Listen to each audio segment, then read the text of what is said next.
What's going on, guys? Julien here, back with another video. A lot of people have been asking me to look at some MALISS replays, so that's what we're going to be doing today. Before we get into the video, I want to shout out my team, the Gaming Metro. You can find them in the description. You can also find in the description a link to Sleeve Chief. They have amazing products. If you want to use code Julien at checkout, it gives you 5% off. So yeah, let's get right into it. So here I'm playing MALISS on just DB rated. Just for the best testing against random people. And here we can see I have a pretty good hand. Chessy Cat, Hair, Wizard, Sornier, like literally starter 3 extenders plus an imperm. And my opponent does have Fua though, which is pretty scary, especially from Draco Tail angle. Like I've been playing a lot of Draco Tail myself, and I can say that when your opponent makes a half board, that's the best scenario for you because that engine is really strong at breaking boards. So I start Chessy. They chain Fua just in case I have Ash, or in case I don't have Ash already and I draw into it. I will say something that you should do is that you should always drop Fua on the normal summon of Chessy, because let's say hypothetically they don't have a MALISS card and they have backup, they have Wizard, then they're going to make Ling and you're going to miss out on a draw. So I would always drop Fua on the normal summon of Chessy and not on the effect. So they do it on the effect. I draw 2 cards, and I mean, at least good thing they dropped it on the effect because I do draw into Ash. I have Ash, Nib, Imperm, Sornier now. I have 4 non-engine, which I'm like, this is really broken. So here, what I'm thinking of doing, I'm like, you know what? I'm gonna not give my opponent like more than 2 draws just to set up my half board, and I decided to show them another extender, like not hair. Like I know they already know about Hair, but I'm not gonna use Hair because I actually want Hair as a way to like push my engine on their turn, and then keep the Bestial as a disruption so that I don't have to use it to banish my own cards. So I just go for the simple make Ransom and then get Mirror Line. Interestingly enough, they choose to like not Valor me here, which I probably would have done if I were them, because it's pretty obvious that when I go Ransom here, I'm probably just gonna pass like with 6 cards in hand, unless my hand is like super engine heavy. But yeah, I would probably Valor this, just cut me off of Mouse in the Mirror. And he did say Sex, so he was thinking about it, but he ended up saying that was good. So I get it back. I set Mirror, set Imperm, pass. I'm feeling really good here against most decks. Nib, Sornier, Ash, Imperm, Valor, Mirror is a lot of disruptions, especially when Mirror is, like 2 disruptions on its own, because it also gets me MTP. So here my opponent starts his turn with, again, a pretty good hand. They have Rahu and Ketu. They have a Draco Tail name in hand. They have a bunch of like monsters that, even though they might not be useful on this turn, A, they can be useful on the next turn, and B, they can use them as fusion materials if really needed to get Draco Tail names back in their hand. So here they start Ketu. It's actually something I don't recommend doing as a Draco Tail player. If you have Ketu and Rahu, if your opponent has, especially like MALISS, they have twice the chance of having an answer to your spell cards. Ketu is a stronger card. So if they have Ash Impulse, I would start with Rahu to bait out that Ash and Impulse, because you're never letting those cards resolve. Like, that's way too risky to let him go through, right? So I would always Ash for Impulse like the first spell they drop on me. And Ketu being the stronger one, I don't want that one to be interrupted. I want Rahu to be interrupted. So here you see that they Ketu, I Ash Blossom it. I'm like, there's no way. Then they activate Rahu, and like obviously I have to let it go through. I don't have Impulse or anything. So they send, Urgla, Valor, and make Arthelion. Here, if it was Ketu that resolved, they would be able to add back 2 cards, which I guess is not that relevant, but still having more monsters in your hand for a grind game is always more important. And here, I might as well stop the Arthelion, because if they Urgla hit the Mouse in the Mirror, then I do lose like a lot of disruptions through that, because I don't have a Rabbit in rotation. And the only way for me to get Rabbit is to banish my Ransom, and the only way for me to really do that is to use Mouse in the Mirror, because if they just leave my Ransom up for like most of the turn, I'm just kind of cooked. Especially here, they actually targeted Ransom rather than like adding back a monster from their graveyard. They're using the Arthelion to bounce my Ransom, pretty much unlink summoning it, which is really annoying. So I have to hit it. And the good thing about this too is that because I have Imperm, I know it's gonna get popped. If they have 5 mana as a way to dodge my Imperm, I can just chain Imperm, and now they can't dodge it anymore. Also, if I didn't have Imperm and they try to dodge my Mouse in the Mirror, my Ransom will still get banished, because this banishes first. It doesn't actually have to negate to banish, which is really good about that card. So here they set Flame, which makes sense, right? They've already been through both spells, so they might as well set up their traps. Then I go for Ransom, classic line, Ransom, banish Rabbit, set MTP, and get Mouse and Underground. Here, I was going a little fast. And then when they started thinking, I was like, okay, they definitely just have Ogre. That's like the only card they could have here. Or Droplet, I guess. So they do that. And then I'm like, well, this is fine for me, because I still have my banish if I just go summon hair and banish my hair. However, when he goes end main, I'm not too worried about getting my banish through when I know that if I can start my next turn with Ransom and Grave, Underground in hand, Bestial, and Hair, like I know I'm living if he's going battle phase right now. I can play through like anything. So when he goes battle phase, I'm not too pressed about it. I'm like, sure, like he's forcing out my MTP or like me to make MTP live, but I don't really care too much about having that live. I can always, if he doesn't out this card, I have it for next turn. I can like first action in draw phase, Sorneer, banish Ransom, and then flip MTP and then banish a card already.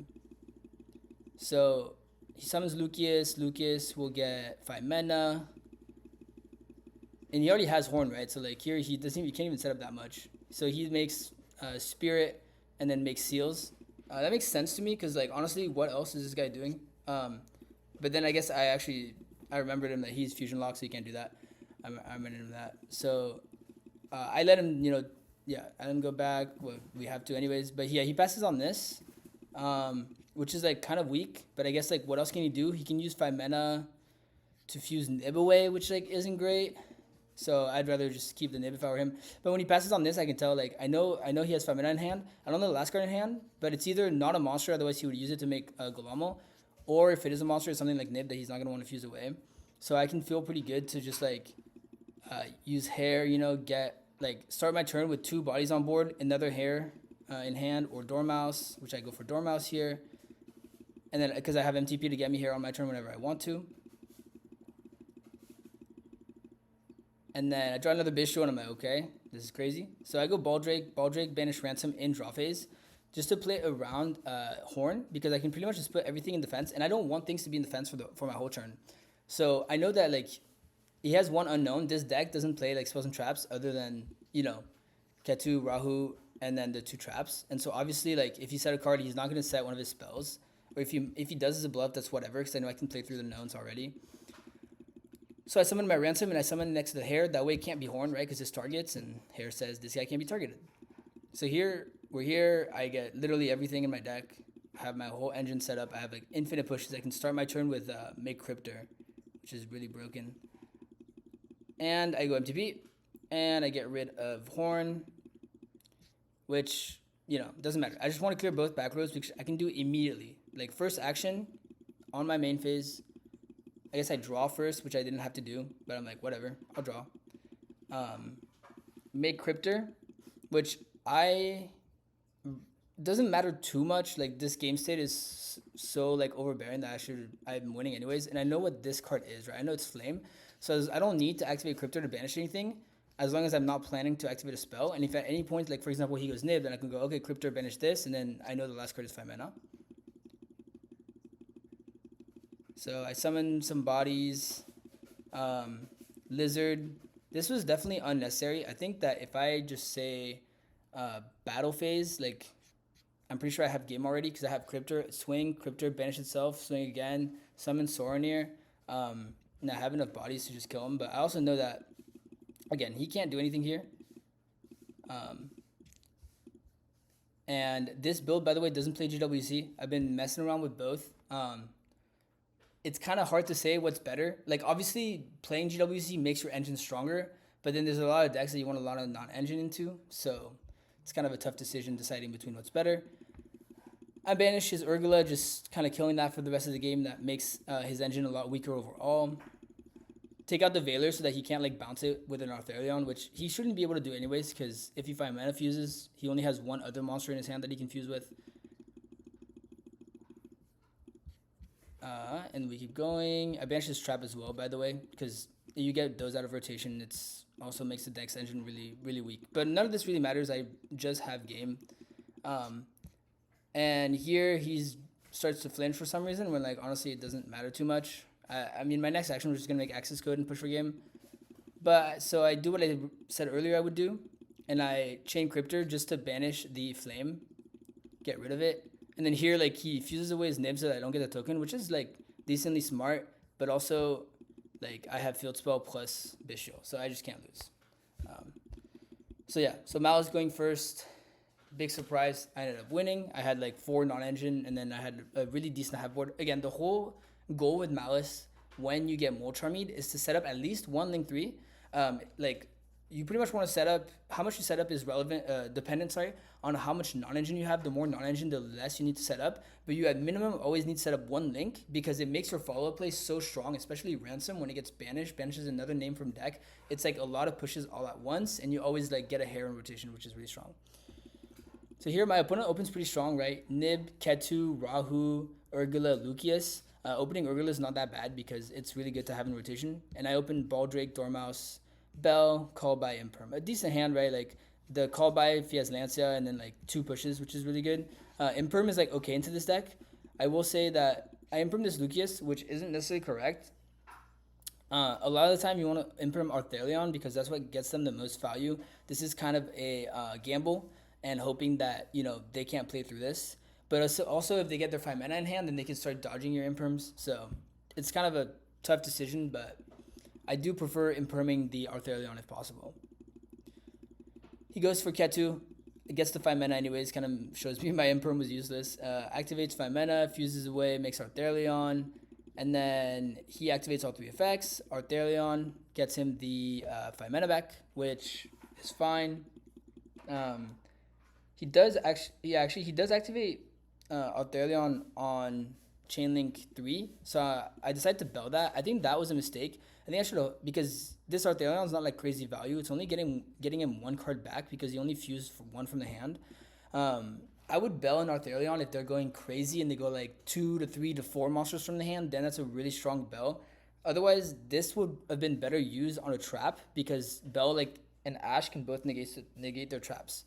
So I think this would have been better used on the trap rather than just preventing him from getting 5 mana, especially when I know he has Urgula in hand, so he can already put 5 mana back in his hand. So that was definitely a misplay from my end. He sets both traps. Urgula gets him the 5 mana back. And like I should know that I already can't play through both traps plus 5 mana. Like I can't play through the Dormouse getting bounced by an Arthelion. So I should have definitely kept the Ghost Bell. I draw Underground, which is a decent push, but again, it doesn't matter because he has Flame. So I cannot play through all this. So he bounces it to my hand, and I'm like, oh god, if I had Bell for this, like it would be way better. Draws a card, draws into Ketu, whatever, doesn't matter. Here I know I can't play through, so I'm like, in the main, I try to see if he's gonna do something, which he doesn't do, and then I just called by and scoop. Like there's, I know there was no point in activating my field spell. I know he's always negating my field spell.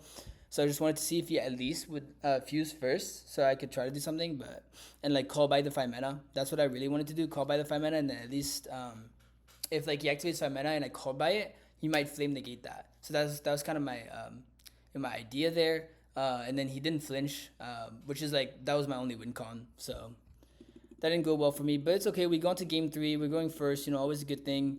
And here we open decent, right? Like we have Terraforming when our opponent has Perulia, which is great. We have Wizard and Backup, which are 2 good pushes. And most importantly, we have Impulse into this deck, which Impulse is a great card. But my opponent does have a pretty broken hand, right?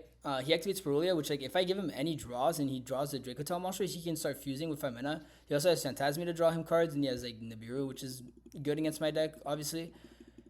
Especially when under a lot of pressure like what he has in his hand. So I go Terraforming, Underground, Dormouse, classic line, Dormouse banishes, Rabbit sets MTP because we're not playing GWC.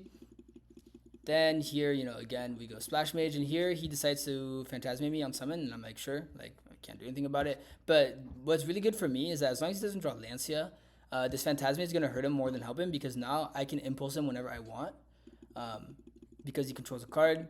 So he draws into Fua, 5 mana, and I'm pretty sure he puts back Fua, which I think is fine. I think you could put back a Nib when you have 2 Nibs, just in case I do out this Phantasme like halfway through my combo, which I wouldn't do, but just in case I do, it'd be good just to have a Fua alive when like the Nib's not getting any extra value, right? Because in Dracotel, it doesn't matter if you have more than 1 copy of 1 card, because Arthelion can always add it back and swap it for another monster if you need to. So at that point, I'd rather just have the diversity in case of like weird scenarios.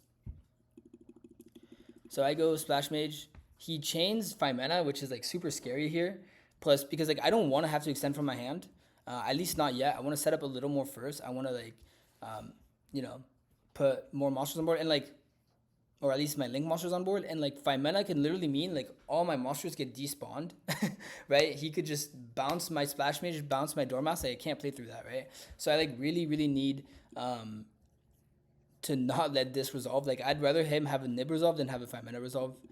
So Splash is good. Splash goes through. We're on 4 summon, so don't have to worry about Nibiru yet. Summon Ransom. Ransom will get me the Mouse in the Mirror.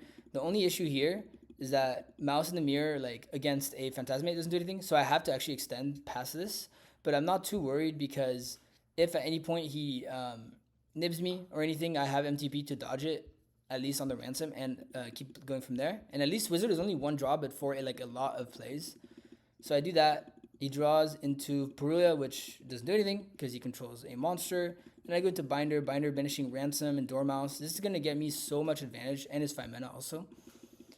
Even though like he can always nib me, like the problem with this is that now I have set up Chessy draw because I have Mirror, so this Mirror is going to go crazy, right? I already have Imperm anyways, right? Which essentially does the same thing as Mirror, especially when I have MTP, and there's not really more than one card you want to Imperm in this / Mirror anyways. So I can banish it. It'll banish my Rabbit from the grave, which doesn't matter because I have Ransom in rotation, which essentially is just a better Rabbit, right? Because it gets Rabbit itself, and I can get a Hare in my hand. So here I'm in a pretty good spot, and like it would suck for my opponent to try to nib me here because I have MTP banish Binder. So like if they have nib Ash, it's pretty good, and then I still have backup to extend. But yeah, so nib by itself like won't do anything, which is what he tries to do. So I'm like, okay, MTP gets me Hare.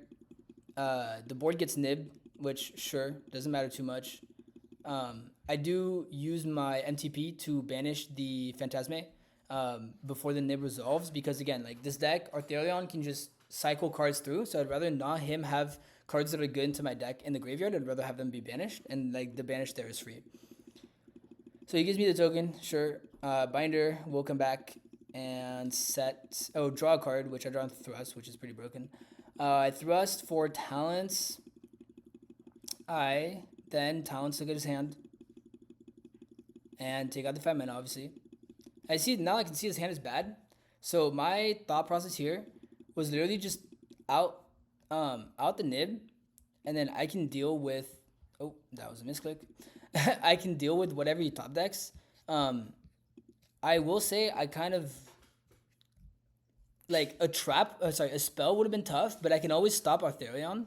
So even if he top decks like Rahu or Ketu, I can Imperm his Arthurion, and then the value he gets is pretty low. Like, if he top decks a spell, I Imperm Arthurion, then I MTP banish it, and then I banish the spell that he sets up the monster he would add or send to the graveyard, right? And then I would banish my Binder, summon it back, and banish his whole graveyard.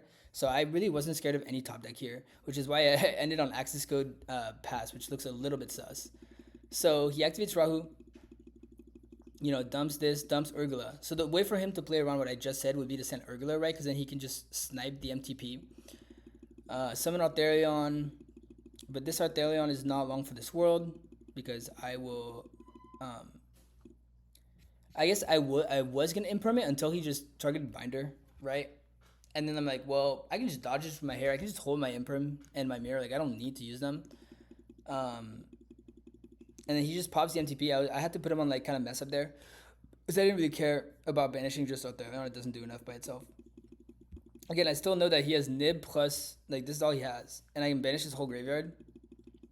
Okay, and I also might be, a Miracle Duelist. Because I do draw Impulse. But in my defense, I did not need it. Like, this by itself, I know this deck well enough to know that this, like, won't push him through enough. He also lost Urgula, which is, like, recursion, right? He doesn't actually... His engine's, like, has fallen apart by now. I'm about to summon Ransom, summon infinite monsters to my field. I know his hand is Nib. Like, I don't have to be worried about anything. But on top of that, I have Impulse just in case. Like, you can never be too safe. And so, yeah, he activates Ketu here. And so that was the first match. On to the second match. Here we are playing against, and obviously we're on Malice, and we're playing against K9 Crystron. So again, another one of like the new top deck meta decks, and just seeing how Malice can do against it. Here my hand is pretty good for going second. It's a decent going first hand, but like it's kind of scary, right? You lose to 1 disruption. But at least going second, if this Willows resolves, I have 2 more hand traps. And Imperm can act as a board breaker, and if I can draw into any kind of second push, like it's going to be almost impossible for my opponent to stop me. once I start really going crazy. So I do Ash the Soulful Door here. I want to save Imperm because we know that Ripper like can negate monster hand traps, and so I'd rather just use Ash first and then have Imperm later for Ripper. And then on Res, I do let him search first because I don't want him to search Azuna with this by Fuolosing. So I let him search Lantern, which is a little bit risky, but I felt safe about it because if he went straight into Ripper, I would just Imperm the Ripper and then Fuolos, and so like essentially stopping his turn. So here he goes for Ripper. I draw a card. I do backup, which is amazing, right? I do Imperm the Ripper. That way he can't go into his into Izuna, right? And also also by detaching Sofodori makes my Imperm even better. And obviously he did this because he had Cluster, right? So he wants to put a Crystron card in the graveyard. But what this tells me is that he's not going to be able to like summon Lantern out by putting it in the graveyard. So he sets 2, drop away Cluster, which honestly the Cluster beats what I have currently. So I do need to top deck out of it, which like I said, I might be the chosen Malice duelist. I draw into Terraforming. So here I start with Chessy Cat. It just applies the most pressure. It forces him to respond, right? Regardless, I would lose to Cluster or like a Disruption plus Ash Blossom. So I actually want Chessy to eat Ash Blossom so that I can use Terraforming to do some really like nice plays like Banish, Rabbit, and have traps to be able to dodge things, right? So he clusters, pops it. I'm like, sure. Shuffles him back into his deck. However, now you can see his only disruption is Droplet, and that's just not enough to stop like me getting underground, because now I go underground, banish Mirror, and that like is 2 lines of play because I have a Mouse name in the graveyard. I banish Chessy, add Hair, and this is like so many lines of play because Chessy can banish Dormouse. If that gets stopped, then Hair can banish Dormouse, and then I have backup. Like I literally can play through anything, especially when I know that he has Lantern in hand, so there's only 2 unknowns. And the second he shows me the Droplet, which he doesn't do yet, but the second he shows me that, then I know I can just play through everything. So yeah, so then I draw into MTP, so I just set it, and then activate Dormouse in case he starts doing the funny business. But he doesn't even show me the Droplet, which makes sense there. If you know that your one piece of non-engine is not going to stop your opponent, and it's like game 1 or game 2, and they haven't seen that non-engine yet, scooping is not like a terrible idea without even using it, just because you don't want them to like play around those cards. You don't want them to know that you're playing those cards. So that's a fair decision from them. Now we go into game 2. And game 2, we're going second. Obviously, our opponent lost the last match. We opened Dormouse, Ash, Dark Ruler, Hair, Fua, which really broken hand, right? I have Hair, Dormouse, like best starter, best extender. And then I have Dark Ruler to shut off his board. And I have Fulos to make him, like, if he's going to commit, like, bang, Dark Ruler kills whatever board he commits into. So he does start Inclusion, which is pretty tempting to Ash. So I do Ash it just because in this deck, like when you go Jokul plus Sofador, it's so strong that if you can cut off like one of those 2 engines, it's pretty good. And I'm not like certain my Fuolos is going to resolve, right? Then he just activates Thrust and sets Chaotic Elements, because you can see that my opponent actually doesn't have Playable here. So he just Thrust for Playable, especially because he has Lancia. So this definitely, like, ashing the Inclusion was a bit of a gamble. I didn't even have to use my Fulos, like that's how much I hard stopped my opponent. But at the end of the day, it paid off. Like this card is really broken, does a lot. Like if you let this card resolve, Ash is not going to do enough by itself, because they always have some way to extend past it. That like this deck plays a lot of bricks, right? And so like those bricks enable your plays once you start going. And so like letting them start, then the Ash Blossom's not gonna do anything, right? So that's my turn. I go main phase. In standby, he lances me, which I'm like, sure, that's fine. I just pass, right? Because I have Fulos and I have Hair Rabbit now, which is even better than Hair Dormouse, because I can start doing some MTP plays on his turn. Then I just keep my Fool alive. If he had lanced me in main phase, which I'm not saying is correct, right? If he lanced me in main phase, I normal summon Dormouse, Lancia, Chain Hair, Rabbit. Like I now have like a lot of bodies. Then I don't have to commit any of my resources, which is nice too. So my opponent was kind of in a catch-22 with my hand, like not really a great answer to what he could do. But let's say I get to keep my Fulos. So the only issue is that he has Ash for my Fua. But here he has Jokul, and I let him play a little bit. I let him summon his guys. He has Sulfaneer. And then I let him add Lantern, same as last game, right? This time it was a little riskier, but I'm in a tough situation because he can easily just push for game. I don't know why he'd summon his guys in defense. He can easily push for game. Just like, it's like I'm at 8,000 life points, sure, but he just summons a bunch of big guys and just kills me, right? And then when he ashes, I just scoop because honestly, he has full combo. This hair and this rabbit are not gonna save me. I needed the Fua to draw me into like Bestials, Nib, that kind of stuff to keep me alive, but I already knew that it was over from there. To be honest, I could have played it out because people do make mistakes. And like I had it at Nats. I had a game where I had no non-engine. I just had a hair in hand, and my opponent went dark to take my rabbit, and I went hair, banished the rabbit, summoned it back, and then it like confused my opponent so much that like I won that. I don't know how I won that duel. I had no non-engine. I went first. He completely stopped me, like lanced me, and then hair, banished rabbit, confused him. He like didn't know what to do because I had two bodies on board now, and then I won. So not always like great to scoop like this, but for the sake of time, I did. But anyways, going on to game 3. Yeah, I said gotta love to see a little bit of BM from my opponent, but it's whatever. It's whatever. We're gonna win anyways. It doesn't matter. So we're going first, and our hand is insane. We have underground, dormouse, baldrake. So starter, extender, and then thrust talents. So if my opponent like won't try to use me or anything, I don't care. Okay, so we banish Chessy Cat. Chessy Cat is gonna draw me cards. So obviously, when you draw Perulia, your opponent spawns Mouse and Underground in their hand. That's just how it is. I draw into Mutually Afferred, which isn't necessarily the best card in this matchup, but having the hand knowledge is also really broken. And there isn't really like a much better thrust target for this other than like DDG. But I'm not playing that card at the moment. But I'm definitely gonna try it out.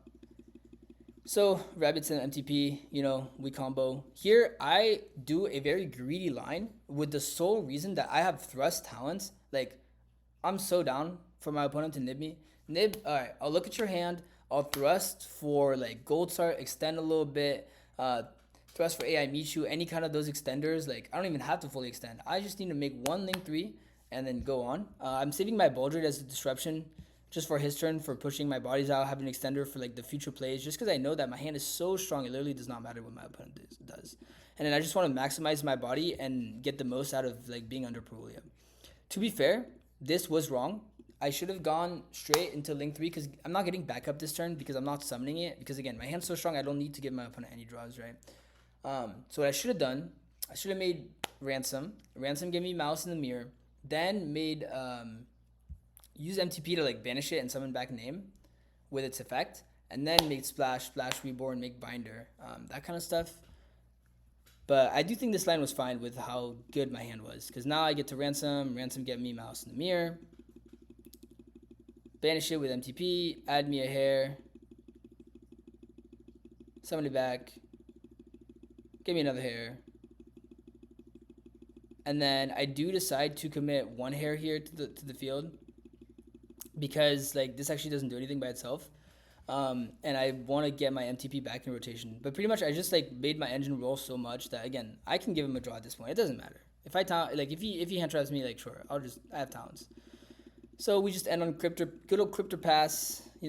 Set 2. I keep the Impulse in hand because I don't want to like all of a sudden be in a weird spot if I get Dustered or anything, because I would set Impulse to stop like a Jokul, but I can just look at his hand with Mutually Afferred, which makes Jokul not work. I guess I haven't gone over this card yet. I assume that most people have seen it, but pretty much what it does is it forces both players to reveal their hand for the whole turn. And a game mechanic in Yu-Gi-Oh! Is that you cannot reveal cards for cost, or you cannot reveal cards in general if they've already revealed, right? So Jokul says, you can reveal this card in one other level 5 monster in your hand. Can't do that if it's already revealed. So I'm not worried about anything. So here I go Mutually Afferred, and he's like, what is this? I'm like, I pretty much FTKs you. So, we both revealed our whole hands. And then I can see his hand. I'm like, okay, like what is he gonna do? He normal summons Restoros. I'm like, sure. Activates Case. I'm like, sure. Still doesn't do anything. Interestingly enough, I did banish it, which I had no reason to be honest, because I never had to activate a monster effect in the hand, so I didn't really care about him getting Azuna. I could have just let this go and like not really do anything. That was kind of stupid of me. I see him go Sulfur dumb Sulfur. I impulse it, which this was stupid. This was very, very, very dumb. I watched this replay back, and the reason why it was stupid is because I have a Trap Engrave, so it's gonna pop the Sulfur. So it's as if I had let it resolve, right? What I should have done is impulse the effect in the graveyard to special summon from deck. I think that my opponent like didn't catch that, or I don't know, like he didn't trigger the effect. He just scooped, which was pretty bad because he actually had more lines of play. I obviously still would win because I still have my banish, and he just like can't activate any of these cards. But that was a big misplay from me, and that's something to like really keep in mind is not to get too far ahead of yourself when you're in a completely winning position, because that can happen very easily, right? You're winning by so much that you like sit back in your chair, you get comfortable, and then you like make a dumb mistake, and all of a sudden the tides can change super fast. You know, Yu-Gi-Oh is a game of like who makes the least amount of misplays, and when you get too comfortable, you start making misplays. So you want to really make sure you avoid that. And here was like a prime example of me almost throwing a game that I was supposed to completely win all the time because of how strong my cards were and how well my engine was established. But yeah, so that's going to be it for the replays.